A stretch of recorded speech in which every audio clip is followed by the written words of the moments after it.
You're listening to Garden Futurist. I'm Sarah Beck.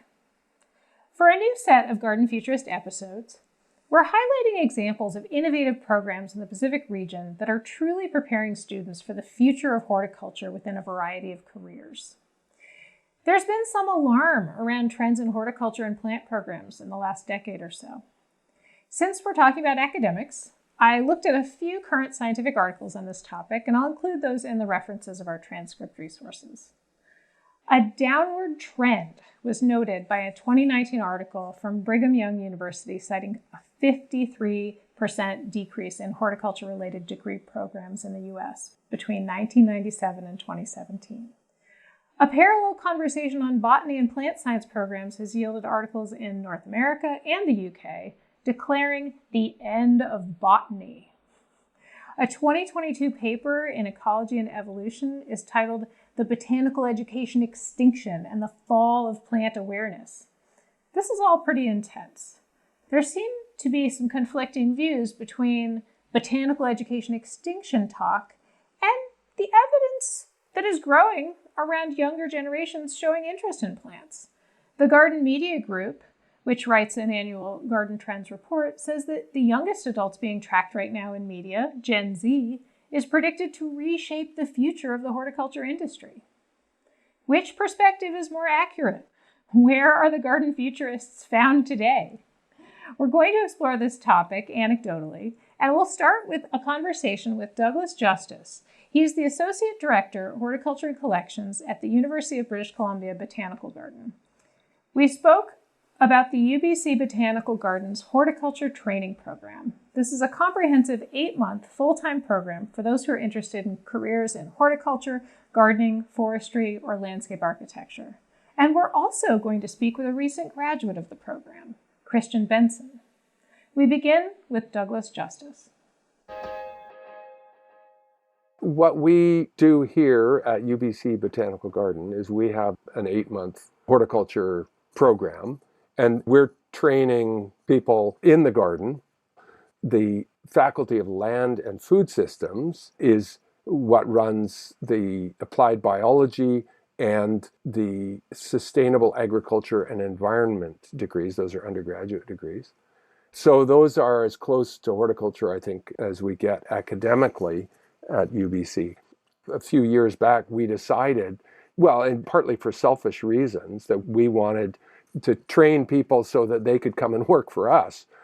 We created this program and we designed it so that people had experience in sort of garden techniques and design and careers in horticulture. And, we tried to jam as much in there as possible and give our students 50% of the time, in fact, working in the garden, along with the gardeners and the curators who work here. And this has been extremely powerful, I think, in terms of motivating students. So people who now go through the program, they understand what a botanical garden wants and needs. They also understand that they're in high demand from all of the local municipalities, including the city of Vancouver. We could employ every single one of our graduates the city of Vancouver would take them all. They've told us this from the very beginning. We've now passed, I think, 10 years in this program, and every year we could have full employment. But not everybody wants to work for the municipality. There are various municipalities, and people live in different parts of Greater Vancouver. And so we have people who've gone into business for themselves, which would not be surprising. People who are doing landscape work, high-end landscape work, and also sort of more typical landscape work. People have gone into floristry. People have gone into nursery production and propagation. And of course, probably the majority of people have gone in to work in the public sector. We're very happy to actually be employing at least a half a dozen people who have graduated that program here. It comes with the certification. It's a landscape technician certification, which they can ladder into what we call the Red Seal trade certification. We have a pretty strong union movement in Canada that looks after horticulture, among other things. Let's to what you were saying about sort of the foundations of your program, because the hands-on piece, while that might seem painfully obvious to people who actually practice horticulture, maybe it isn't totally obvious when designing programs for students for certificate training purposes. Can you talk a little bit more just about the structure of the program and what you think makes it innovative? The starting point is that we feel that it's important for students to see that sort of the broadest range of horticulture. So not only just gardening, when plenty of gardening is weeding. And so when we designed the curriculum, there's a sort of time for getting out in the garden and doing some weeding. But we were very careful to say that all of these other goals in the curriculum have to be satisfied. And so we have a kind of a checklist and we say, well, okay, there's an activity. Does that activity actually check those boxes? Because we believe very strongly that people need experience in training, but they're not going to learn a lot just by weeding. Well, they learn how to weed for sure, but there's a lot more to that. And so we focus a lot on field trips. We go to different parts of the university campus, and there are some activities that students have been able to do, renovate beds or, do pruning. There's a farm on the campus, and so we kind of trade a little bit with the farm. And so students get an opportunity to do some pruning blueberries, for example. We have 15 blueberry plants here. At the farm, they have, a couple of hundred. So it's a much easier place to do that. The other thing is that students get to experience the curatorial aspects of botanical garden work. That is record keeping and labeling and understanding ex situ conservation and those kinds of things. The advantage of being in a botanical garden is that we have a huge diversity of plants. And so they're going to have the benefit of learning to grow and maintain those things that they might not ever see again. But what that does is it gives breadth to that training. We have our own nursery at the Botanical Garden, and so they get an opportunity to do some work in the nursery. Of course, growing plants teaches you something more about horticulture than just cultivating around plants or pruning. Those are kind of fundamental parts of the program. I think what's important to us is that people understand that plants are a benefit to society. And you can say that, that's motherhood, but directing people to ways of understanding how that actually works. What are those ecosystem services and how do they function? And, are there ecosystem services that are provided by intact ecosystems or manufactured ecosystems? Those issues are really important. So we do a kind of plant biology in the beginning of the program just to kind of set people up so they understand some ecology and they understand some biology.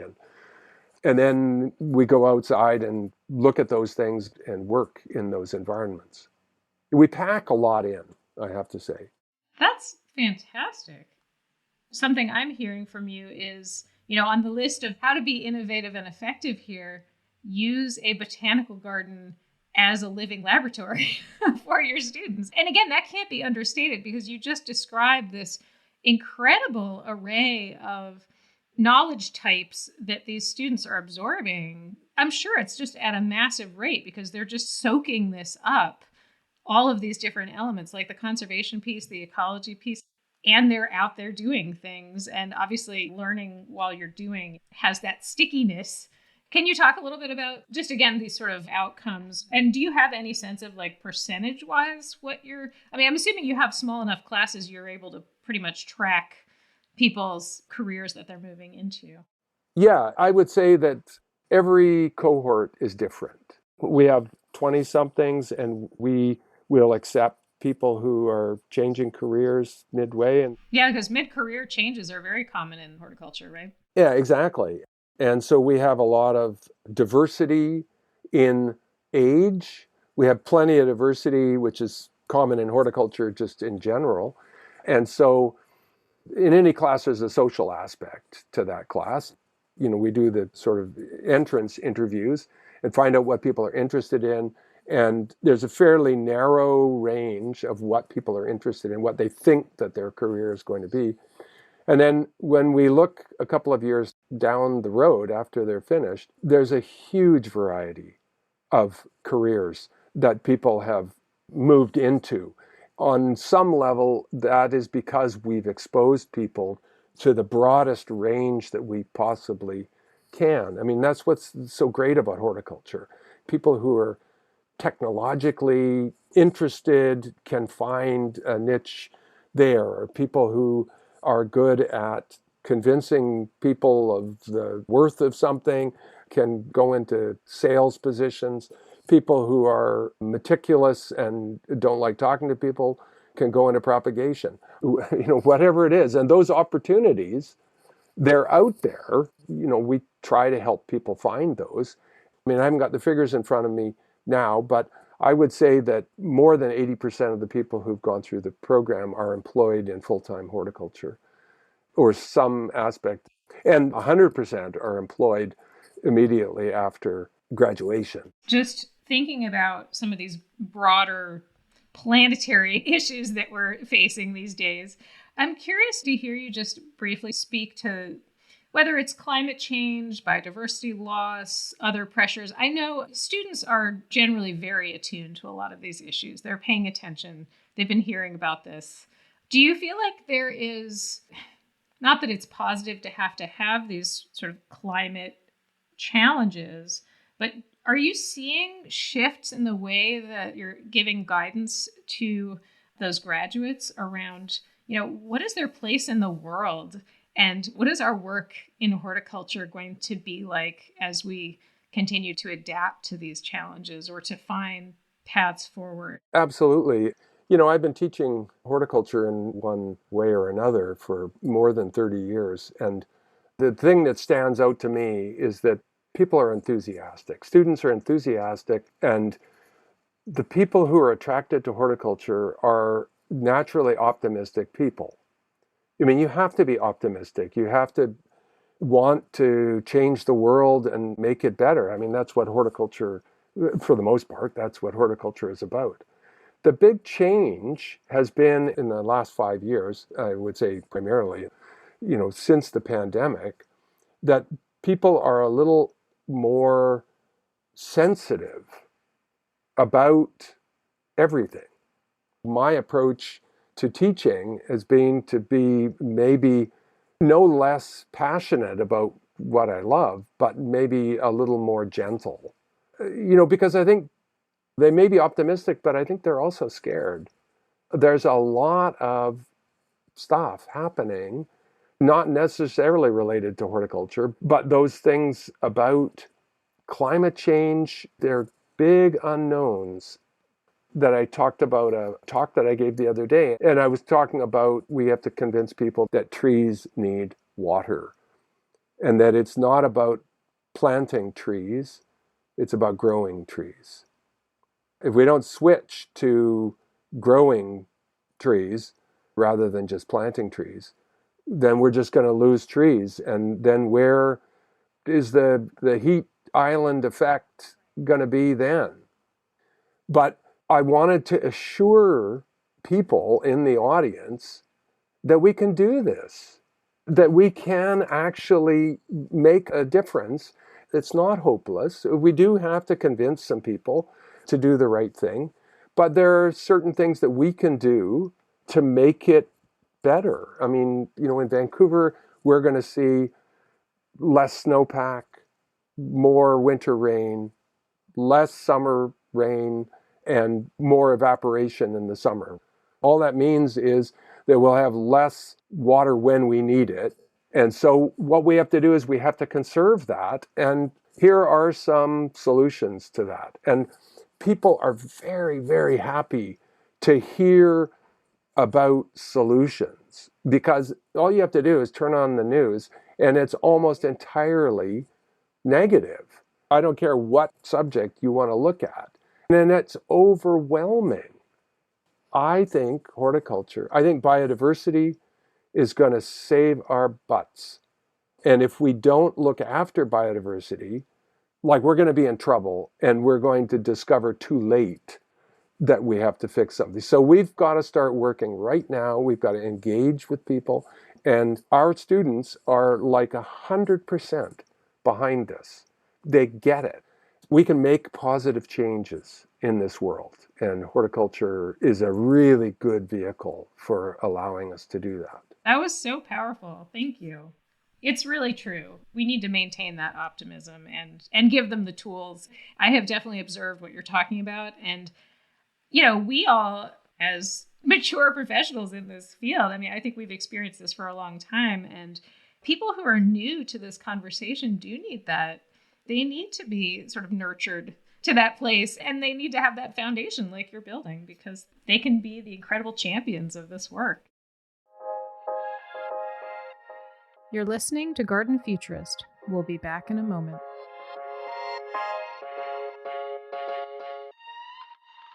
Devil Mountain Nursery was founded in 1995 and has grown to become the largest landscape professional-focused nursery in California. Devil Mountain is growing an expanding palette of climate-resilient trees and shrubs, and they have made a commitment to producing plant material with better roots using innovative growing practices. Check their website for upcoming professional events, as well as educational plant guides for everyone on native plants, low water use plants, and plant community recommendations like planting under oaks. devilmountainnursery.com. The Design Futurist Award elevates the power of garden design to achieve climate resilience, steward biodiversity, and connect people with nature. The award celebrates garden design that is easily replicable, modest in scale, or designed for intimate neighborhood community use.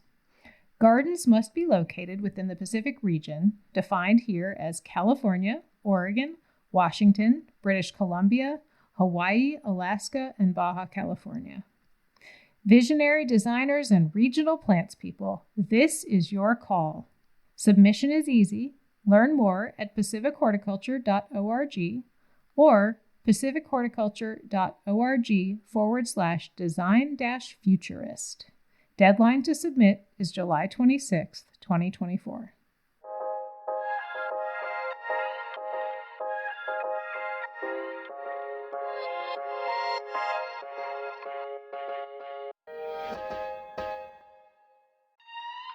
Let's listen to my conversation with recent graduate of the University of British Columbia Botanical Gardens Horticulture Training Program, Christian Bendsen.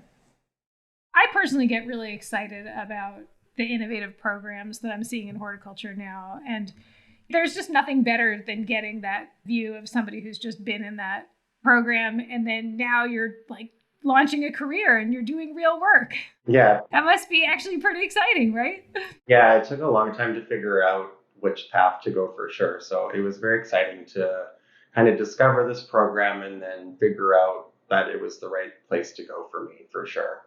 I'm curious, what were the big factors in terms of picking the UBC program? Before even that, there was always just sort of an innate born with feeling and connectedness towards gardens and plants, ever since I can remember. Looking back on it now, I very much feel that and can identify that.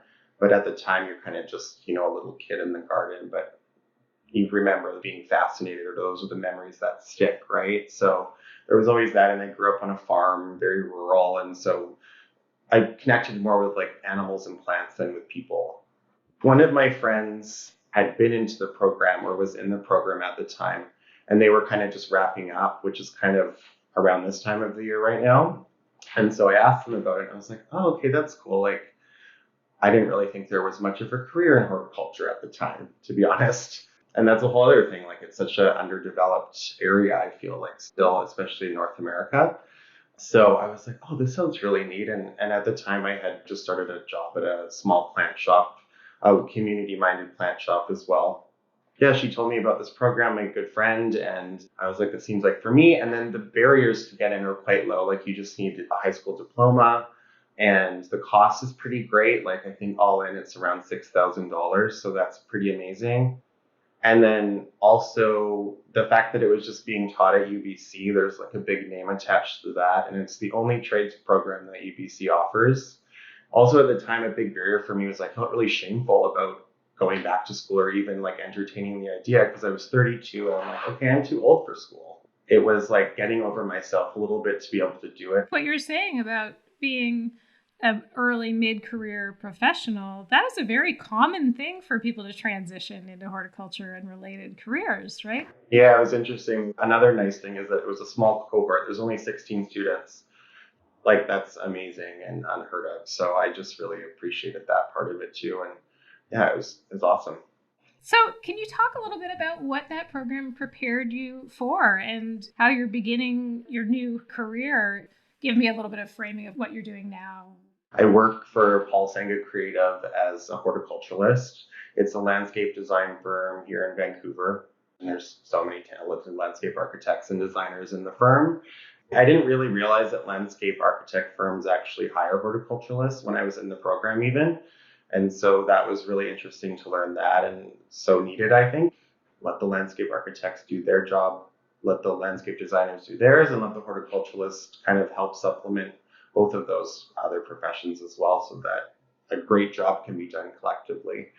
You know, you learn in the program as a general base knowledge for things like plant sciences and plant identification and soil management, design, park maintenance, and lots of like nursery production, and also like some soft skills, like just how to interact with people. Just being a student helps with what I'm doing now. And more so, I came into this job not really thinking about how like client focused I would be as well.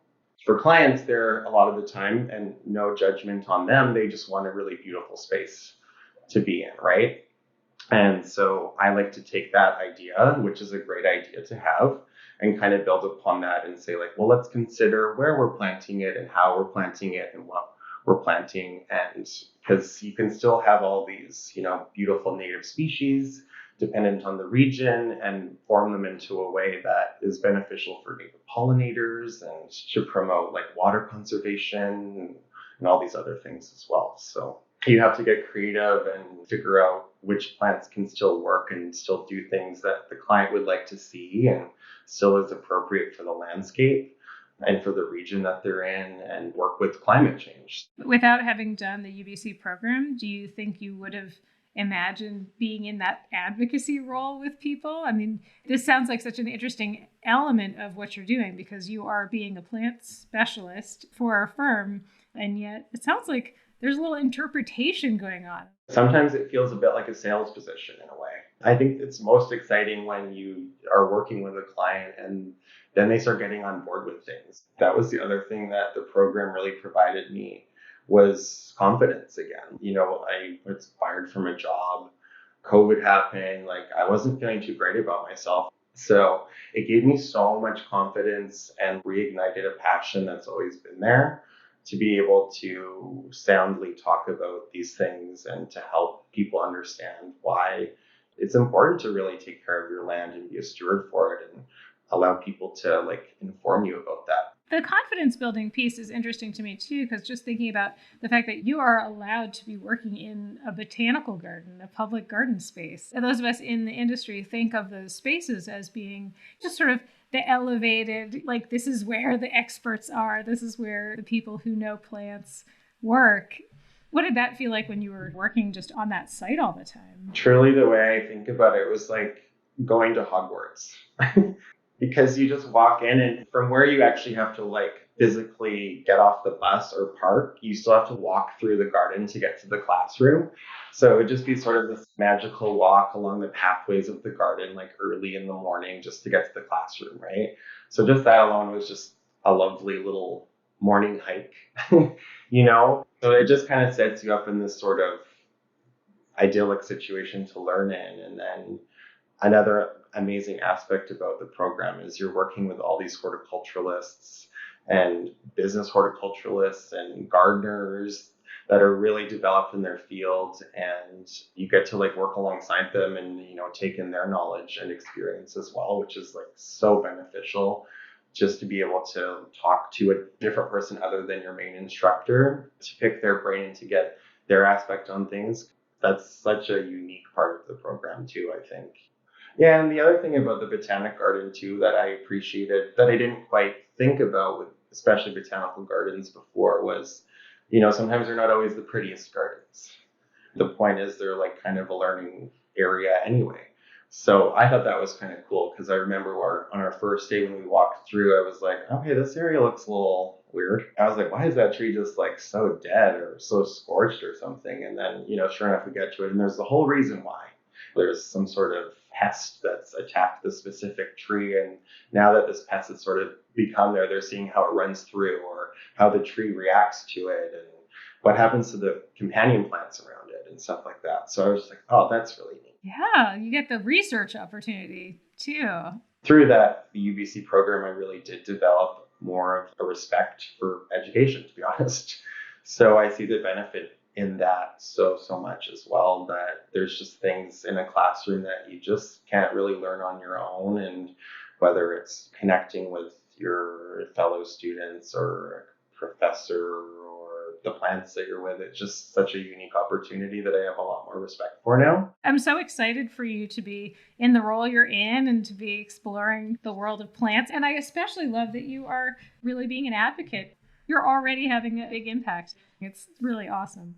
Yeah, I think that too, like the whole impact thing is, I don't know if I'm like going out there trying to make impact, but when I think about it, it's more of like that one-to-one sort of impact with one person. And because I am client-based and in different properties, that's where I feel like you can kind of make a small little change in just one little spot, and I think that's still very rewarding for myself. That's like the win of the job for sure. That is a great scale to work at because it's pretty meaningful. Thank you so much, though, for your time. Really appreciate it. Of course. Thank you so much as well. This has been really fun.